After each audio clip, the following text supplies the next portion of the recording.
ప్రపంచ ప్రపంచ పరిశుద్ధుడు, మనందరికీ రక్షకుడైన యేసుక్రీస్తు పరిశుద్ధ నామంలో మరి జీజస్ స్టార్ అసోసియేషన్ అధ్యక్షులకు, ప్రెసిడెంట్ గారికి, జనరల్ సెక్రటరీ గారికి, ట్రెజరర్ గారికి, అలాగే అందులో ఉన్న పెద్దలందరికీ, దేవుని సేవలో నాతోటి జత పని వారైన మీ అందరికీ నా హృదయపూర్వక వందనాలు చెల్లిస్తున్నాను.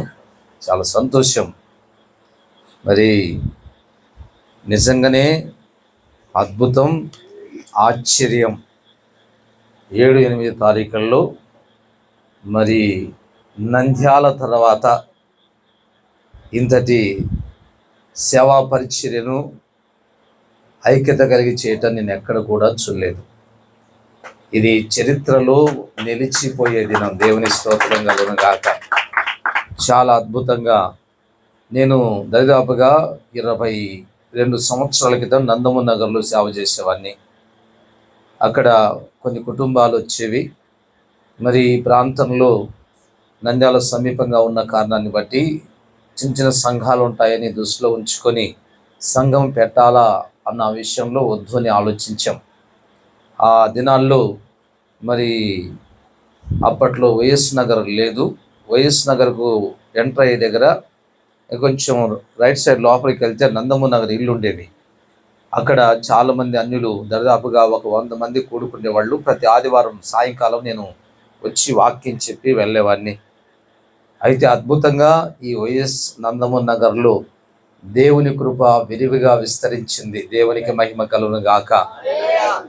అలాగే ఐక్యత కూడా ఎంత ఆశ్చర్యమో.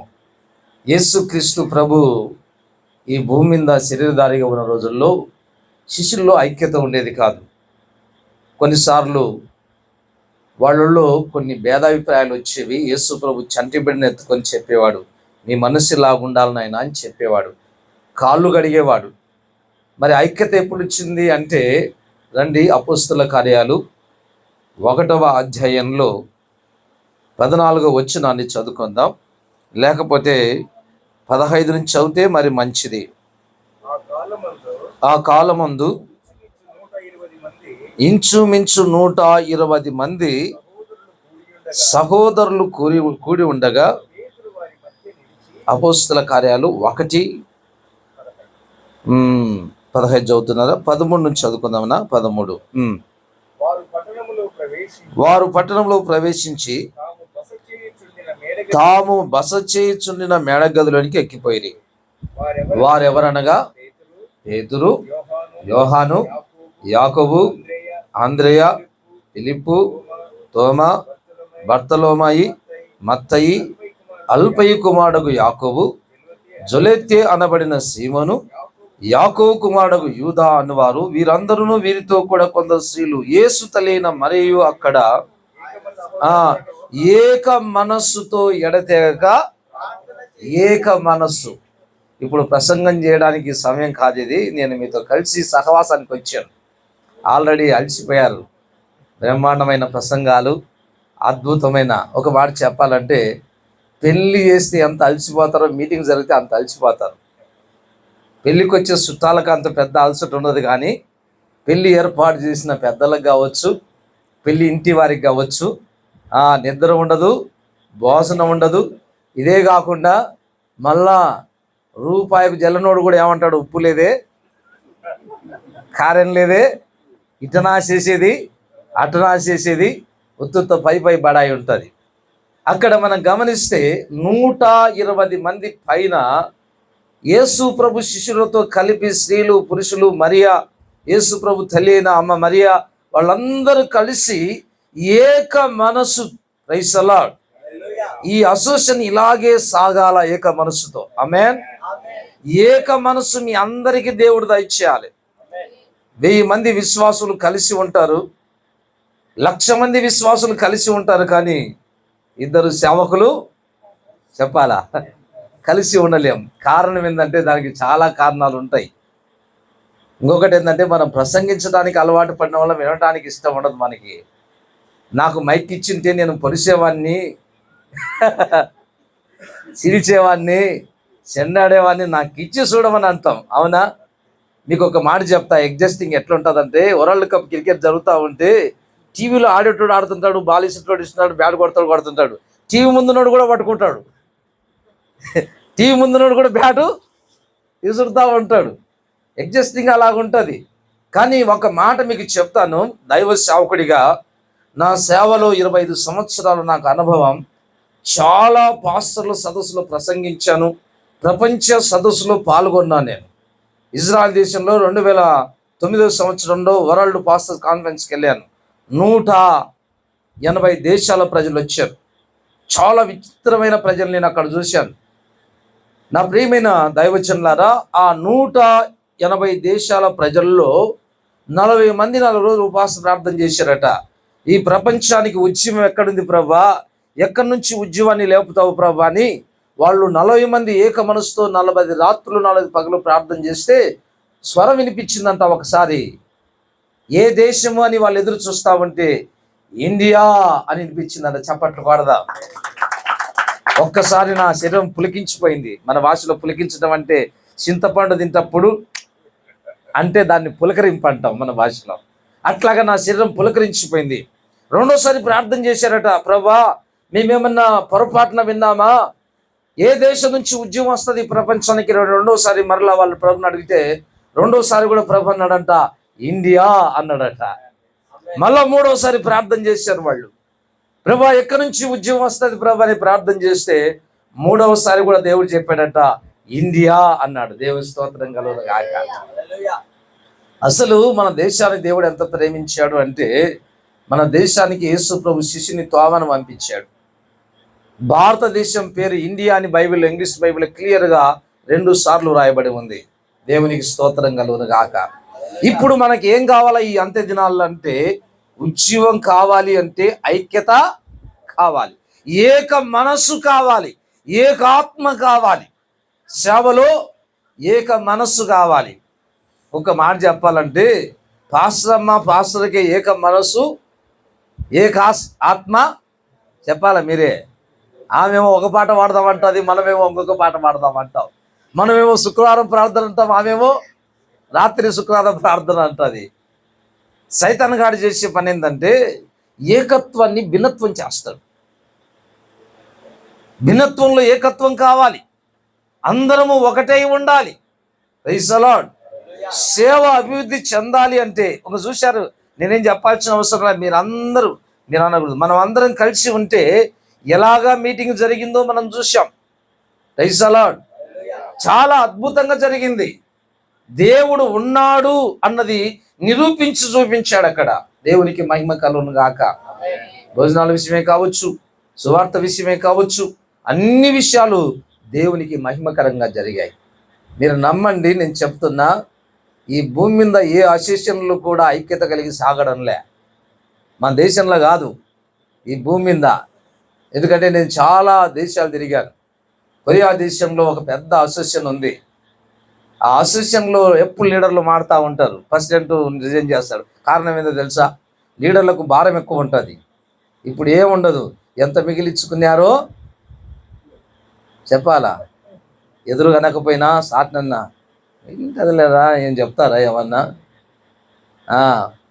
బరువు మోసే గాడికి తెలుస్తుంది ఎంత బరువో.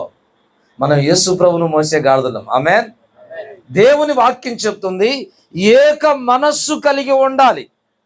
ఏ పని చేసినా కూడా ఏక మనస్సు అంటే ఎట్లా అర్థం మీకు చెప్తాను. ఇంతకుముందు కూడా మీకు చెప్పాను, గుర్తు చేస్తా. ఈ 5 ఏళ్లలో కొంచెం తేడా వచ్చిందట. ఈ బాటకనేలు అందంట, ఐ ఆమ్ ద కింగ్ అందట, నేను రాజును అందట. ఎందుకంటే నేనే ఎల్ముద్రేస్తాను, నాకే చెక్ పవర్ ఉంటుంది, నాకే ఆధార్ కార్డు ఉంది, నేను లేకపోతే మీరు లేరు అందట. ఇదందట. ఊరుకో నువ్వేం బడాయి చేస్తావు, నువ్వు ఎక్కడ ముద్ర వేయాలో నేను చూపించాలా, చూపుడేళ్ళు నేను అందట. డైరెక్షన్ అంతా నేను డైరెక్టర్, నేను నడిపించేది నేనే అందట. ఇదందట. మీ ఇద్దరు బడాయి మాట్లాడతారు, అందరు నిలబడితే వాళ్ళు పెద్దగా ఉంటారు చూడు, నేను పెద్దగుండా, నాదే పెద్దరికం అందట. ఇదందట. మీకేమి లేదు, రింగు పెడితే నాకే పెడతారు, బంగారు ring, I'm the golden king అందట. ఇవి మాట్లాడుతూ ఉంటే ఇది సన్నగా చిన్నగా ఉంది కదా, ఏం మాట్లాడక మౌనంగా ఉంది. మీకు తెలుసా, ఎక్కువ పని చేస్తూ తక్కువ మాట్లాడతారు. దేవునికి మహిమ కలుగును గాక. ఎక్కువ మాట్లాడుతూ ఉత్తదానికి ఊరికింపు ఎక్కువట. మా సార్ చెప్పేవాడు, ఏమి లేదు ఇస్తారా ఎగిరెగిరి పడతారా గాలికని. నా ప్రియమైన దైవ సేవకులారా, దేవుని తోటలో జత పని వారులారా, ఇది అందట నాదేముందిలే, నేను సన్నగా చిన్నగా ఉండంటే, లేదు చెప్పు అంటే ఇదందట అనకనే మీ అందరికంటే నేను గొప్ప అందట. ఎటట గొప్ప అంటే, చేతులు జోడించి దండం పెడితే దేవుని దగ్గర మీ అందరికంటే ముందు నేనే ఉంటా అందట. హల్లెలూయా. మీ అందరికంటే ముందు నేనే ఉంటా అందట. అప్పుడు అన్ని అన్నాయట, మనం అందరం కలిసి ఉంటేనే బలం, అందరం మనం సమానం. Praise the Lord. సేవలో ప్రెసిడెంట్ అయినా, సెక్రటరీ అయినా, ట్రెజరర్ అయినా, మెంబర్ అయినా, ఉన్న అసోసియేషన్లో ఉన్న ప్రతి ఒక్కరూ కూడా యేసు ప్రభు బైబిల్లో ఒక మాట చెప్తాడు, యుద్ధం చేసిన వాడు ఎంతో, యుద్ధ సామాను దగ్గర ఉన్నవాడు కూడా. మళ్ళీ ఈ మాట కూడా తప్పడతారేమో, నేను యేసు ప్రభు అన్నా, యెహోవానే యేసు ప్రభు, యేసు ప్రభు యెహోవా అంతే. దాంట్లో ఏం మళ్ళా ఎందుకంటే పాస్టర్ల మధ్యన ప్రసంగం చేసినప్పుడు చాలా జాగ్రత్తగా చేయాలా. ఉండి పిల్లల్ని పట్టుకొచ్చారు, ఏం చెప్పినాడు ఆయనకే తెలియలే. దేవునికి స్తోత్రం కలుగును గాక. యుద్ధం చేసిన వాడు ఎంతో, యుద్ధ సామాగ్రి దగ్గర ఉన్నవాడు కూడా అంతే. మనమందరము కలిసి ఉన్నాం. అందుకే కీర్తన 133లో అంటాడు, సహోదరులు ఐక్యత కలిగి నివసించుట ఎంత మేలు, ఎంత మనోహరము, అక్కడ శాశ్వత జీవమును ఆశీర్వాదమును ఉండవలనని యెహోవా సెలవిస్తున్నాడు. అది అహరోను తల మీద పోయబడి గడ్డ మీద దిగజారి అంచుల మడకు దిగజారిన అహరోను ఎవరు? అహరోను ఎవరు? అహరోను చెప్పాలి, అందరు చెప్పాలి. అహరోను ఎవరు? ప్రధాన మనమేవాళ్ళం యాజకులమే. ఆమేన్. అది యాజకుల గురించే. సహోదరులు అంటే మనం అందరం సహోదరులమే. సహోదరులు ఐక్యత కలిగి నివసించుట ఎంత మేలు, ఎంత మనోహరం. సైతాన్ గారు చెప్తాడు, క్రియేట్ అంతా దాని ఘనత అంతా ఆ మనిషికి పోతుంది, నీకేముంది అంటాడు. అప్పుడు మనం ఏమన్నా తెలుసా, మనం అందరం కూడా యేసు ప్రభులో ఐక్యత పరచబడి ఉన్నాం. శరీరంలో అవయవాలు చాలా ఉన్నాయి. ముక్కు, కళ్ళు, చెవు, చేతులు, కాళ్ళు, ఈ రకరకాల అవయవాలు ఉన్నాయి. దేవుడు దేనికి కావాల్సిన ఆధిక్యత దానికి ఇచ్చాడు. ఇదంతా ఐక్యతగా పనిచేస్తేనే ఆరోగ్యం. నేను అలసిపోయినా నీ గుండె 6 గంటలు పడుకొని నిద్రపోయింది అనుకో, ఎప్పుడు నేనే పని చేయాలనా? కళ్ళు పడుకుంటాయి, పనులు పడుకుంటాయి, చేతులు పడుకుంటాయి, కాళ్ళు పడుకుంటాయి. నేను కూడా ఒక 6 గంటలు పడుకుంటే పెట్టె తయారవుతుంది. 6 అడుగుల పెట్టే. పోయినాడు కదరా నాయన చెప్పకూడా, అంతేగా చెప్పకూడా చెప్పలేదే. ఐక్యత కలిగి ఉండాలి మనం. Praise the Lord. ఎన్ని ఆటంకాలు వచ్చినా అసోసియేషన్లో మాత్రము సమస్య ఉండకూడదు. ఒకవేళ వచ్చినా కూడా సమాధానంతో సాగిపోవాలి సేవలో. సహోదరులు ఐక్యత కలిగి నివసించుట చదివితే బాగుంటుంది అధ్యాయం అంతా, ఎందుకంటే మందే కాబట్టి మనం దాటిపోవడం బాగలే. సహోదరులు ఐక్యత కలిగి నివసించుట ఎంత మేలు, ఎంత మనోహరం. అది తల మీద పోయబడి అహరోను గడ్డ మీదుగా కారి అతని అంగీల అంచు వరకు దిగజారిన పరిమళ తైలం వలె ఉంది. సియోను కొండ మీదకి దిగవచ్చు, హెర్మోను మంచు వలె ఉంది. ఆశీర్వాదము, శాశ్వత జీవమును అచ్చట ఉండవలనని. ఎన్ని ఆశీర్వాదాలు ఉన్నాయి ఐక్యతలో. ఏక మనసు. సాగు చెప్పనీకే ఏక మనసు ఉంటుంది. మీకు తెలుసో తెలుదో, అననీయ సఫీరా ఏం చేసినారు? ఏక మనసు కలిగి అబద్ధం చెప్పారు. లూకాసు వార్త 14వ అధ్యాయం అనుకుంటాను. అక్కడ వారందరూ కలిసి నెపములు చెప్పసాగిరి. ఒక ఆయన అన్నాడు, ఇప్పుడే పొలం కొన్నాను, చూసి వచ్చా అని చెప్పినాడు. పొలం ఆడిపోతుంది, సాగు, కుంటి సాగు. ఇంకొక ఆయన అన్నాడు, ఏం కొన్నాడట? ఎద్దులు కొన్నా. అంటే చూసి కొంటారా, కొన్నాక చూచారా? మీరు చెప్పాలా? చూసే కొంటారుగా. కొన్నాడట, సున్నికి పోతున్నాడట. ఇంకేం చూచాడు కొన్నాక? నెపములు చెప్పడానికి ఏక మనసు, అబద్ధం చెప్పడానికి ఏక మనసు, చెడగొట్టడానికి ఏక మనసు ఉంటుంది, కానీ బాగు చేయడానికి ఏక మనసు కావాలి. ఇంకొక ఆయన అంటాడు, నేను ఇప్పుడే ఏమి నెపాలో చూడండి, ఏక మనసుతో నెపములు చెప్పసాగిరి. దైవజనులారా, దేవుడు మీ ప్రాంతాన్ని ఏర్పాటు చేసుకున్నాడు. మిమ్మల్ని నాయకులుగా, యాజకులుగా, ఏర్పరచబడిన దైవజనులుగా దేవుడు ఏర్పాటు చేసుకున్నాడు. హల్లెలూయా. చాలా సంతోషం. ఇలాగే ఐక్యత కలిగి ఈ అపోస్తల కార్యాల్లో మనం చూస్తే వారందరూ ఏక మనసుతో ప్రార్థన చేయించు ఉండగా పరిశుద్ధాత్మ అగ్ని వారి మీదకి దిగి వచ్చింది. Praise the Lord. ఈ అద్భుతాలు, ఆశ్చర్యకార్యాలు జరిగాయి. ప్రసంగం చేస్తే ఒక్క ప్రసంగంలో 1000 మంది రక్షించబడ్డారు. దాని తర్వాతే సేవ సాగింది. ఏక మనసు లేకుండా సేవలు నిలబడలేం. ఏకాత్మ లేకుండా సేవలు సాగలేం. అందుకే పౌలు అంటాడు, ఒకరు నారు నాడితే చెప్పాలా, ఒకళ్ళు నీరు వస్తే వృద్ధి చేసేది దేవుడే. దేవునికి మహిమ కలుగును గాక. కాబట్టి మీకు ఇంకొక మాట చెప్తా, ఇక్కడ నుంచే మన అసోసియేషన్కి ఎక్కువ శ్రమలు వస్తాయి. ఎందుకంటే పెద్దలు అంటారు, కంకి ఎరగైతే చెప్పాలా, కంకి ఎరగైతే కంటి ఎరగైతుందంట. కాబట్టి ఇప్పుడు పేరు బాగా వచ్చింది, మంచి మీటింగ్ జరిగింది.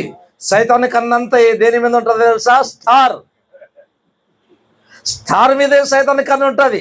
స్టార్ వెలగకపోతే కన్నేం లేదు. స్టార్ వెలిగిన తర్వాతే.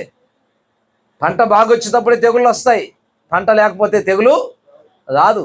కాబట్టి అసోసియేషన్లో ఉన్నటువంటి అందరూ కూడా ఐక్యత కలిగి, ఏక మనస్సు కలిగి, ఏకాత్మ కలిగి ప్రార్థన చేసుకుంటూ పరిచర్లో సాగడం చాలా ప్రాముఖ్యం. ఏదైనా కూడా సాధించవచ్చు ఏక మనస్సు ఉన్నట్లయితే, ఏక ఆత్మ ఉన్నట్లయితే. నెపములు చెప్పడానికి కాదు. ఆ మాట చదువుకొని ప్రార్థన చేసుకుందాం. లూకాసు వార్త 14:18 అనుకుంటాను. ఒకసారి లూకాసు వార్త 14. అయితే వారందరూ ఏక మనస్సుతో నెపములు చెప్పసాగిరి. ఏం చేసినారట? అసోసియేషన్ మీటింగ్ ఉందంటే ఒక ఆయన అంటాడు, నాకు ఆ రోజు ఉపవాస ప్రార్థన నేను రాను అంటాడు. అసోసియేషన్ మీటింగ్ ఉందంటే ఒక ఆయన అంటాడు, ఎవరు లెక్క చెప్తున్నారండి, ఎవరికి చెప్తున్నారు అన్ని మీ ఇష్టాన్ని చెప్పుకోకండి, మీరు మంచి వాళ్ళు, మీ గురించి కాదు, మామూలు చెప్తున్నా, నా అనుభవాలు చెప్తున్నా. మేము సేవ స్థాపించిన తర్వాత దరిదాపుగా 15 సంవత్సరాలు బయట అడుగు పెట్టకుండా ప్రపంచం తెలియక సేవ చేశాం. కానీ తర్వాత అసోసియేషన్ అంటే ఎలాగుంటుందో నాకు అర్థమైంది. అసోసియేషన్లో ఉన్న అధ్యక్షులు అంటే ఏందో నాకు అర్థమైంది. వింటున్నారా సమ్మెలయ్య గారు, ప్రెసిడెంట్ గారు? అసోసియేషన్లు అంటే ఏందో బాగా అర్థమైపోయింది. చైతన్య గారు వచ్చి అంటాడు, నువ్వు కదా అధ్యక్షుడివి, నీకేమి గమనించినారు, శాలువ కప్పినారా? చైతన్య గారికి నువ్వు చెప్పాల్సిందే తెలుసా, శాలువ నువ్వు కప్పుకోపోరా అనాలా. మాకేం చలిపెట్టలే, దేవుని స్తోత్రం కలుగును గాక. మాకు ఏలియా దుప్పటి ఉంది, ఆమేన్. ఎలీషా మీదకి దిగి వచ్చినట్టుగా ఉంది, ఆమేన్. ఐక్యత, ఏలియాలో ఉన్న ఐక్యత ఎలీషాలో ఉంది. ఎలీషా దగ్గరికి వచ్చి చెప్పారు, ఏలియా పోయిన తర్వాత మీ గురువు లేడు, ఎత్తుకొని పోయినారే, ఇక దిక్కు లేకుండా అయిపోతా పెట్టండి, మీకు అలా నోరు మూసుకోరు అన్నాడు. ఉంది కాదా ఆ మాట?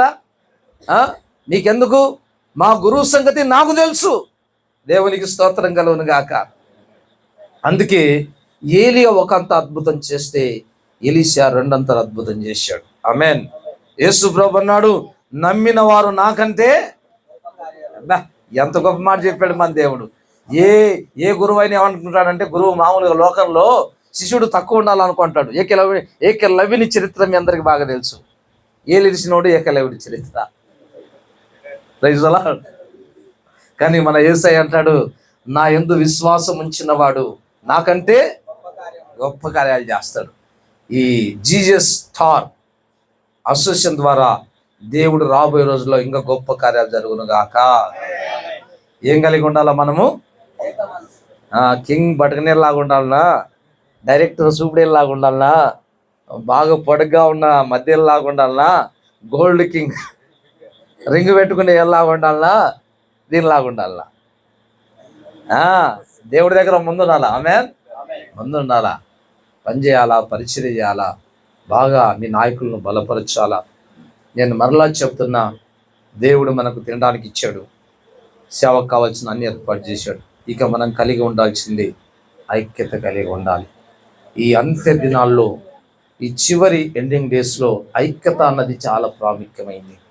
మీరందరూ ఎప్పుడైతే ఐక్యత కలిగి ఉంటారో అక్కడ ఆశీర్వాదమును, శాశ్వత జీవమును, అభిషేకమును దేవుడిచ్చాడు. అట్టి దేవుని కృప మనందరికీ తోడై ఉండును గాక. God bless you. మరి దేవుని చిత్తాన్ని బట్టి మరొకసారి నన్ను ఆహ్వానించిన పెద్దలు ప్రెసిడెంట్ గారు, మా మామగారు దేవుని స్తోత్రం కలుగును గాక. ఆయన మేము సేవకు వచ్చిన కొత్తలో మాకు బాగా పరిచయం చేశాడు. భోజనం పెట్టాడు ఆయన చేతులతో. దేవుడు ఆయన కూడా సేవకునిగా వాడుకున్నాడు. అలాగే మాకు చాలా సంగతులు మరి సామదాసన్న గారు వారి నాన్నగారు నేర్పించారు. వారిని బట్టి కూడా దేవునికి మహిమ కలుగును గాక. దరిదాపుగా 30 సంవత్సరాల అన్యోన్య సహవాసం మాది. అలాగే పెద్దలు చాలామంది మీలో ఉన్నారు. మరి వారందరూ కూడా నన్ను ప్రేమించి, నా వయసు చిన్నదైనా నన్ను ఎందుకో మరి ఆహ్వానించారు. ప్రభు చిత్తాన్ని బట్టి దేవుని తోటలో జతపని వారిగా మనమందరం కలిసి సాగాలి. నా కొరకుగా ప్రార్థన చేయండి.